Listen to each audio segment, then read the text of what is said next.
All right, well, let's have our contestants introduce themselves very briefly. Bo, tell us who you are. Hi, I'm Bo Schuff. I'm the executive director of DC Vote, the national organization working to screw up everyone's flag and make the 51st state. Lovely. Awesome. It's great to have you, Bo. Alex, let's welcome Alex up here. Alex, show the world who you are. Hi, everybody. I'm Alex Mahajer. I'm a political writer, commentator, and activist. I co-founded a nonprofit political advocacy group called Bros for America, which is not a bunch of frat guys. It's actually an LGBTQ plus feminist organization. I do a lot of writing, and I also am on the board of the Stonewall Democratic Club, working to take back our government in November. Awesome. It's all good work all around. So let's get started with our competition. You know what? So I have seen a lot of talk about Kamala Harris's record as a prosecutor and how this can be a liability with some in the progressive base. And I wanted to ask you, Bo, how do we address that? You know, I think that's a really good thing that we do need to address. And the fact of the matter is I think progressive as it relates to fighting crime is changing constantly. And I think the most important thing is that she is changing constantly. And we have seen an updated criminal justice program. We have seen her acknowledge challenges that she had in that office with the progressive community. And I think what we're going to find out is that the vice president in her new role will be progressive and is going to make sure that communities of color and other underserved communities are taken care of and are treated equally. Alex, do you believe that? Do you believe that somebody who can change back and forth like this is the right person for to have up there as a VP nom or even the presidential?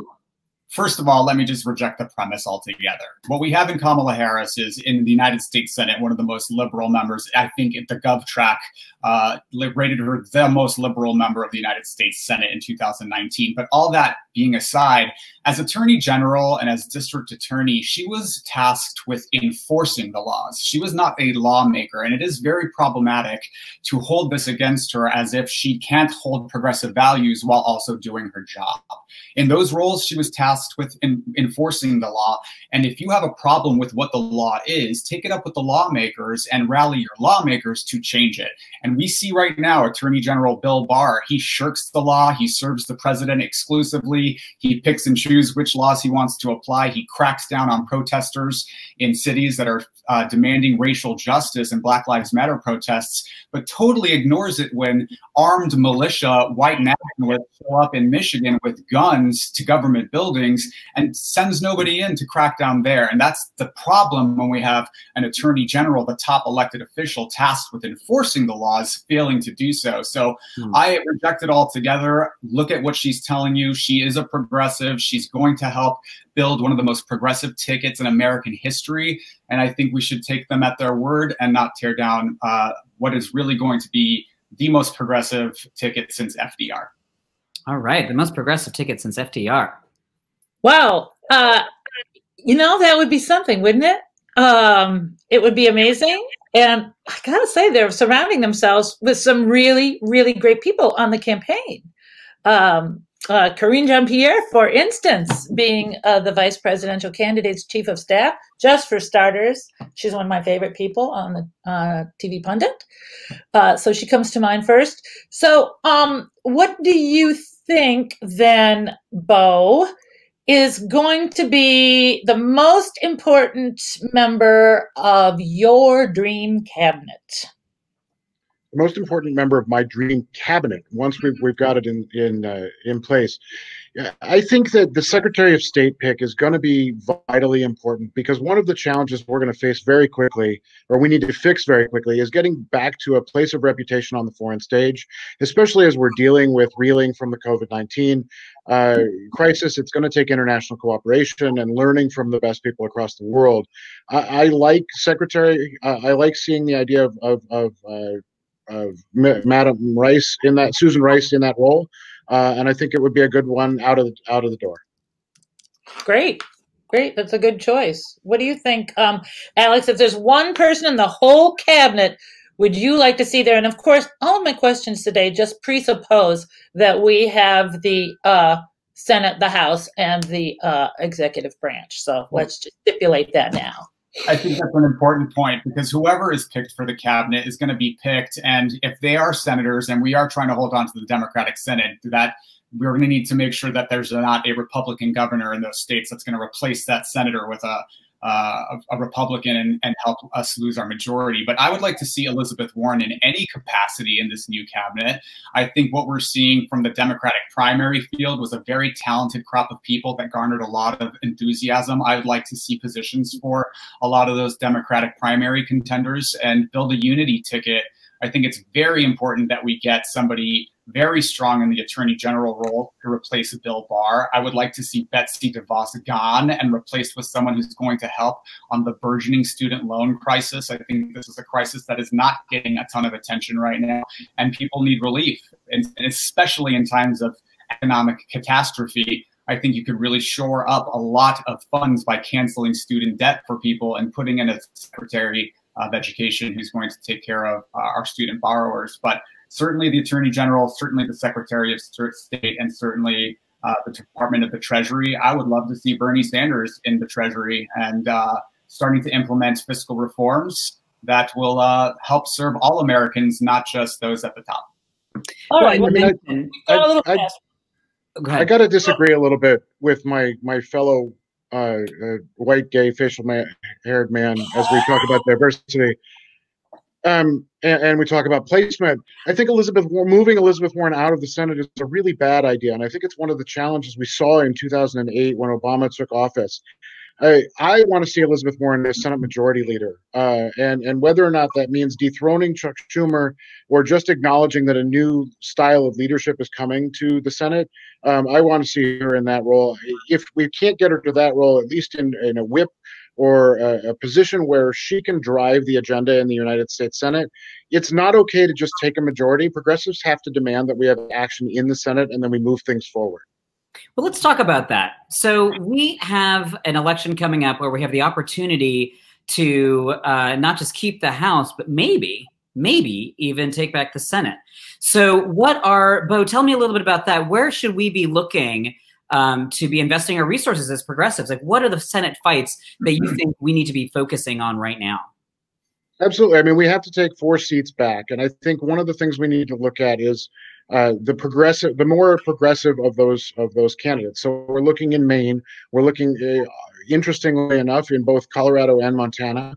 We want to check out, absolutely, I think that Mr. Kelly in Arizona can be moved farther left and end up as the more progressive of the 2 Democratic senators from Arizona, a position I did not think I would take 5 years ago even.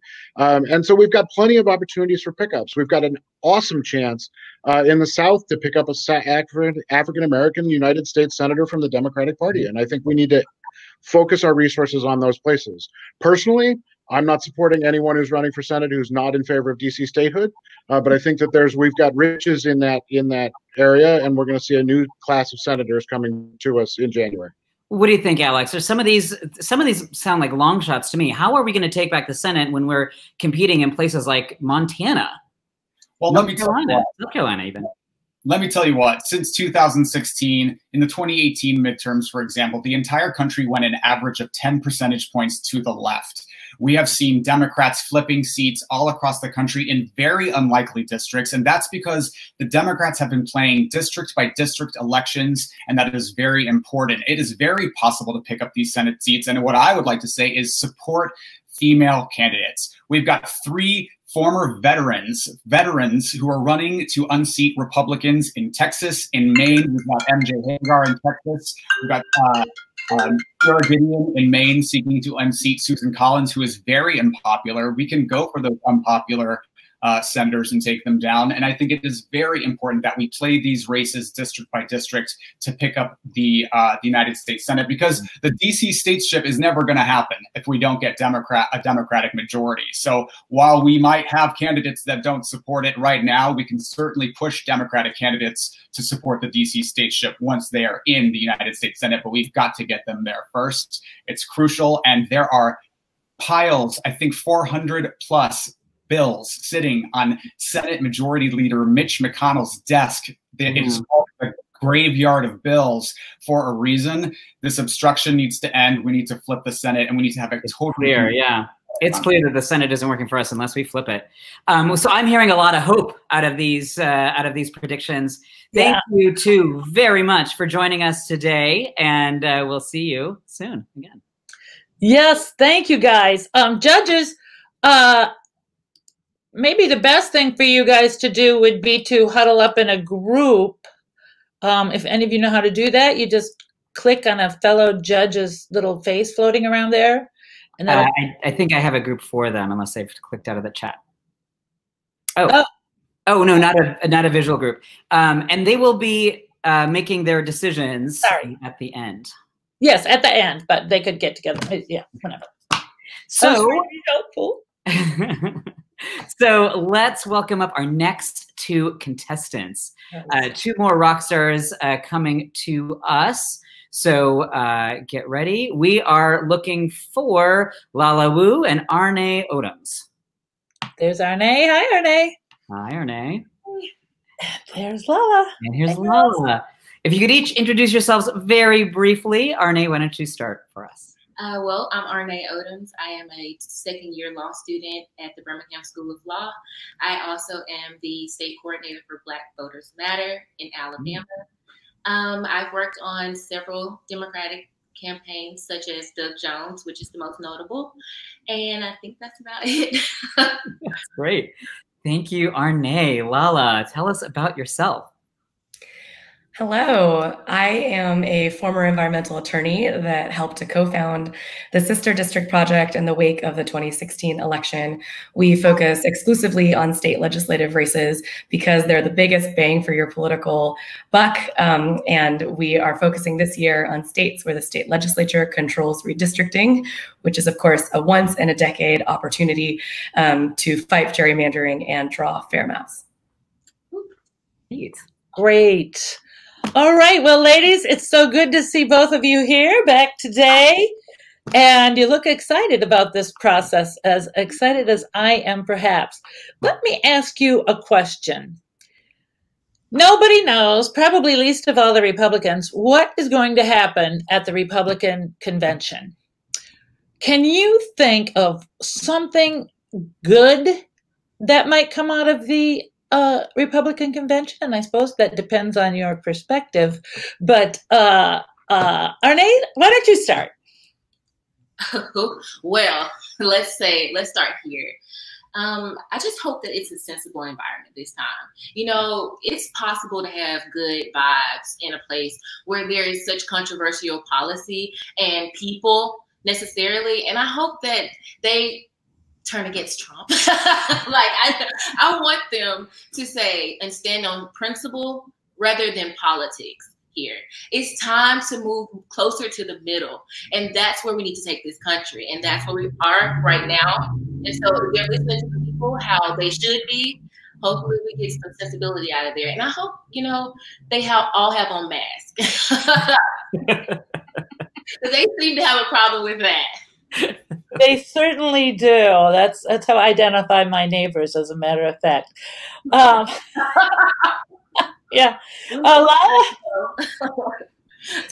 As you said, there's different ways to define good. And if we're thinking about good, what's good for winning the presidential and winning up and down the ticket this November, I think Trump speaking will be good for us. I mean, every time he opens his mouth, he says something completely, worse than the last time. Just this morning, he made it clear that the only reason he's trying to defund the USPS is because he says he doesn't believe that mail-in voting is safe. And this is just to try to death by a million cuts, destroy our democracy. So, if Trump is there and opens his mouth, which he will, I think that there's going to be all kinds of fodder. Also, I can't wait to see what Sarah Cooper has to say. Yes, I love it. Good point. Good night for her. I think we can all agree Trump is both a blithering idiot and a dangerous con man. But the Biden campaign seems to be letting him dig his own grave. Yeah. And maybe the polling bears this strategy out. Should Biden keep this up, or do you think that there's a change happening with Kamala Harris on the ticket? What is Biden's message after the Republican National Convention? Lala, start us off. Sure. I think that, I mean, I and many women of color are so incredibly, incredibly thrilled at Kamala being picked for VP. I mean, this is a historic moment. The first Black woman, as well as the first Asian American woman, to be picked for a seat like this. And she is bringing not only this historic diversity, but tons and tons of energy. And I think that we could see that, you know, in the 24 hours after her pick was announced, the campaign raised $35 million, shattering previous records. And I think that demonstrates the kind of energy that she is able to bring. And I think that that's what Biden needs to do. That's what the campaign is going to do as well, is to infuse this new energy into the campaign, to start to talk about a lot of the issues, to dig in, to go on offense a little bit more. I mean, I think it was interesting. Some people said that Kamala was both the safest and the boldest pick. And I think that that's exactly right in a weird way. And I think that that's exactly what we need right now. What do you think, Arne? Do you think this is a real shift in the messaging and the approach that the Biden campaign will take because of Kamala? I would like to see them be more outward facing on the campaign right now, especially since the Republican Party is going to draw a narrative of Kamala. And that's going to be based on her prosecutorial history and her, they're trying to paint her as a left-wing liberal, which is kind of unique here. It's not really going to go with her record as a prosecutor nor as the attorney general. So what I would like to see on the Joe Biden campaign right now is them forming a narrative around Kamala before the other side gets the opportunity to do so. We saw a lot of that in previous campaigns, where if you announce someone on your ticket and you don't frame that narrative for them, the other side will definitely do it. And that's not what we need right now. We need to keep the energy and momentum going here with the VP announcement the other day, but also so that we can continue to win campaigns in the future. Because if we lose this one, God knows the base is going to be apathetic, and we're just going to lose that momentum that we have right now. So I would like to see that, them being more forward facing. Okay. Now I know that there. Oh, go ahead, Vicki. I'm so enthralled listening to these women. Do we have another question coming up, or is that the end of this round? No, we got one more. I got one more. Okay, good, because I had one in my head. I have one. My apologies, everybody. I was wondering how we rebuild the government. Every nook and cranny in every agency and across the globe really has just been completely a scene of destruction. Again, I want you to think about who could maybe be that czar or czarina that President Biden would pick to really, really do the hard work of rebuilding the entire government, or just putting it back together. Lala, what do you think? I think that I have a little bit of a problem with the premise, because I don't think that's how our government is kind of put together. And as much as we want a savior, you know, we want somebody to come in and to fix everything, that's not how it works. You know, we are pretty fragmented. And we do have this federalist system where what's really so much of what happens and really impacts people's lives happens at that state level. But I will answer your question and say, I'll put Elizabeth Warren in charge of anything. So if we can put her in charge of the Senate, we can put her in charge of a department, I think that would be great. I think that she would do an amazing job. I trust her with my life, my firstborn, all of these things. But I do think that, unfortunately, it's not as easy as finding an incredible person like Elizabeth Warren or anyone else to install at a place and then have them fix all of our problems.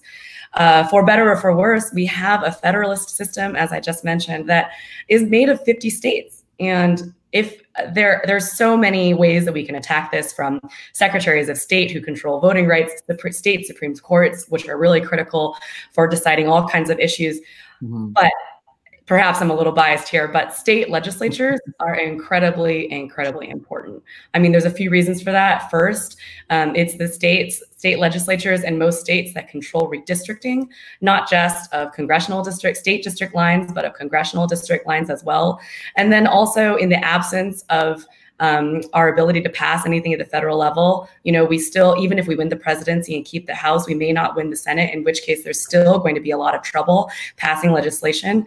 We're still going to have to rely really heavily on states to get the kind of progressive legislation that we want passed. Also, Supreme Court is, I already, as a lawyer, it pains me to say this, I think that it's lost to us for a generation already. We can no longer count on it as a entity that is going to protect us.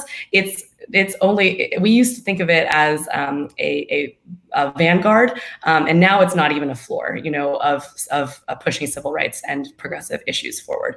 So we have to look to the states. It's going to be fragmented. It's not going to be easy. Just means that we need to buck up and pay attention and go down ballot. Great, thank you. Arne, what do you think? Do you think the agencies can just put themselves back together, each on their own? I just feel like somebody has to be in charge of all of that, but that's just me. What do you think? Well, I have about 3 points here. Okay. First is qualified people, because what we've seen here with Betsy DeVos and former candidate for president over the housing, over HUD, he's a doctor, he's a surgeon. What are we doing here? They have no idea what those industries are even capable of. And second, it's going to be up to the voters. Like I said before, motivation is key here. If we motivate the voters by Joe Biden and Kamala winning, and they continue to choose or appoint sensible Supreme Court justices, because God bless her soul, Ruth Bader Ginsburg needs a break. It's going to be up to the people to rebuild the government, as always, with the vote. And we have to continue to organize, work in the neighborhoods, and canvass own way, do all the that you can, and get those people into office. I would like to see, if Doug Jones does not pull out of the Senate election here in Alabama this year, I would like to see him appointed to something. I don't know just what, but he's a very sensible guy, and I think he has a high sense of civility, and he can get things done. Great. All right, ladies, thank you so much. Wonderful. All right. So thank you for joining us on this stage. We are going to move right on to the judges. First of all, let me reflect. Everyone was awesome. This has been fantastic. Seeing these new to me and new to most of us here voices just really get on point on all of these things. So let's invite our judges up here. It's Cheryl, Alex, and Ben. All right. Well, okay, goodbye. Cheryl, you look fabulous tonight. Oh, my God. Okay. Thank you. Hi. Vicky. Hi, Cheryl. Hey. All right. So we've got two matchups. First of all, let me know what did you guys think overall? Well, gosh, overall, I mean, really strong contenders. I mean, I could see all of you, online, so it's really close, and this is tough. You guys made it really hard. I think that just talking first about just general. Staging matters, right? Like, is your camera in the right position? Eye level, what's happening behind, what's the outfit, what's your poise and present, are you staying in frame? Like, I know that sounds really basic, but, for those who remember Joel Silberman, like, he really drilled into some of us. I know, he was, someone who was in some ways a founding member of the Netroots Nation community and, worked in Hollywood, for many, many years and, really said, look, I want to take the talents that I gave to people like B. Arthur, and help you kids, look better because you look terrible on the screen. Like, this is bad. Like, I want to help. Let me help you. So, one of the things he talked about was, roll up, stay in frame, keep it simple, so those are, it gets at this point, to those fine details, right? It's kind of like on RuPaul's Drag Race. for those of you who are watching, you know, on All Stars, right? It comes down to like, is your seam, you know, split or not? So those are just my overall comments. What do you think, Alex and Ben? Overall, what did you see? I thought everyone did a really amazing job. I agree with Cheryl on the technicals are so important. The passion and the ability to bridge back to sort of the focus issues, you could feel that throughout as well. Really appreciate that in punditry, and taking the question and then making it useful for driving your message. And everyone did such a fantastic job, so makes our job a little bit harder, and that's what you're looking to do. So good work, everybody. Ben, what do you think?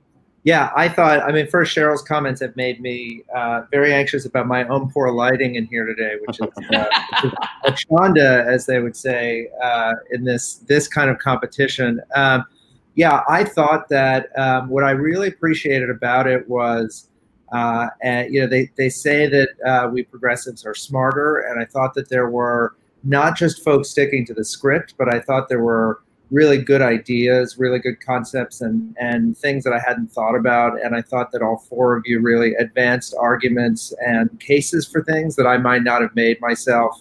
And all four of you kind of made me think. So in that sense, I thought it was both in terms of actually answering the questions, which everybody did, which I like to see. I know we're not always supposed to do that, but in terms of actually answering the questions and in terms of throwing out some big ideas and some things to think about, I thought it was really, really cool set of interviews. I thought all four of you were terrific.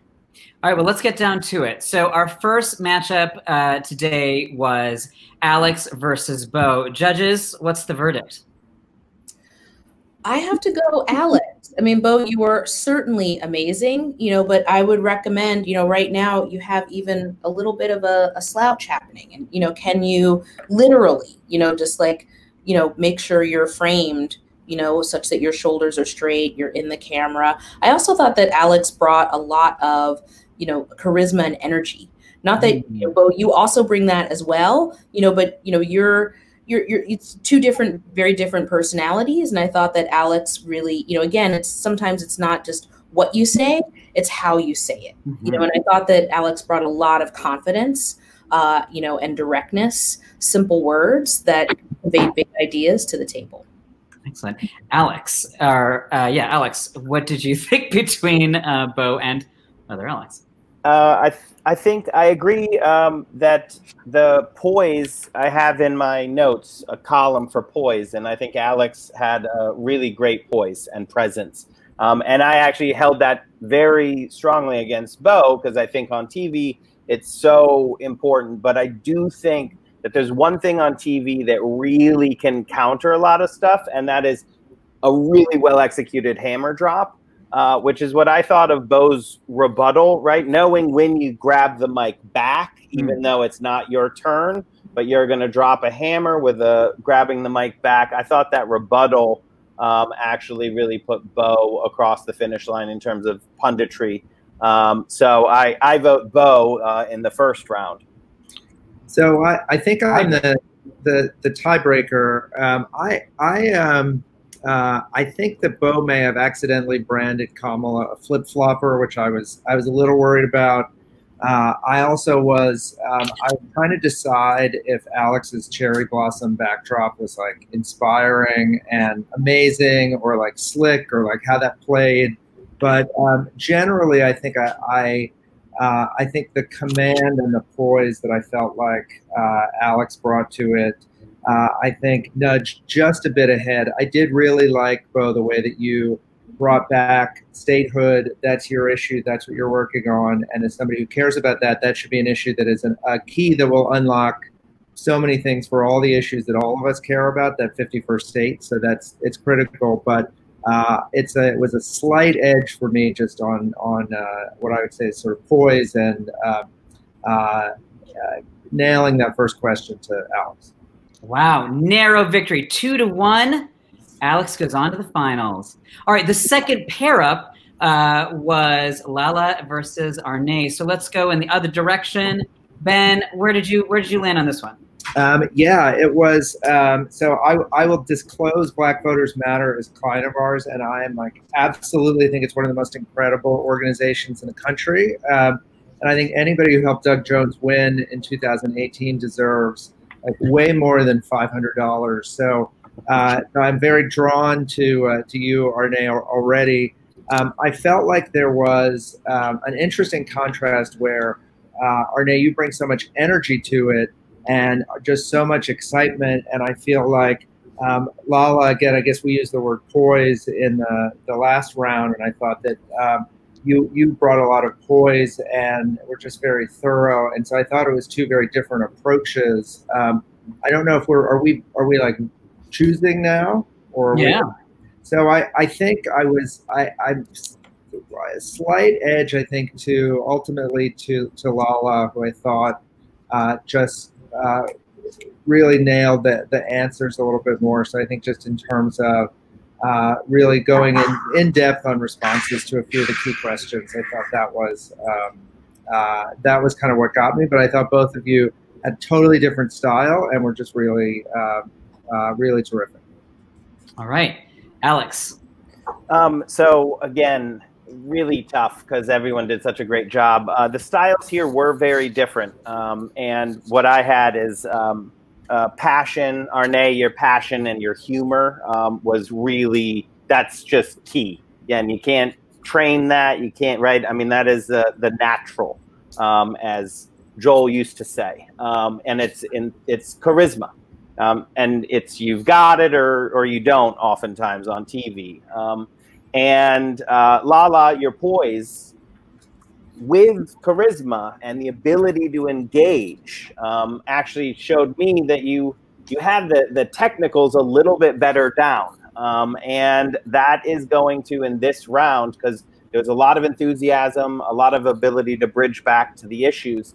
But on the technicals, I think Lala took it on the technicals. But I do hope that Arne, you actually get the media training. I'm going to put them on the spot here because there were only like 4 things that I think I noted, which are all extremely trainable to get that enthusiasm and that passion, and especially the humor, which is so key on our side, and marry it to the just sort of technicals of leaning forward, looking into the camera. Those kind of things. So I'm going to go with Lala in this round. Cheryl. Yes, again, I agree with my fellow judges. This was a really tight one for me. And also agree that it really came down to the technicals to a certain extent. You know, like I felt like, Lala's jewelry, for example, like bold, clear, there's a reason you see, particularly women with, big earrings, big, chunky necklaces or a scarf, like, it conveys a sense of power, right off the bat. It's the substitute for a tie. I know people have stopped wearing those now in the pandemic, but, before that was a thing, right. Like, are you framed, properly, shoulders back, it came down to those little fine details. And I think that also Lala had a very crisp delivery, that, helped me to really hear her. I could see you very easily, on CNN, right? Doing exactly being who you are. That said, Arne, I agree. You have that Black girl magic. You have a lot of personality. You are funny. You are smart. You have a lot of energy. You think like the future. You've got that Afrofuturism happening. I agree with just like refining just like a tiny few details. You are going to be guest starring on MSNBC, before we know it. Great. So there we have it. Lala wins this round. Tough choices. Judges, thank you so much. And thank you for your constructive criticism.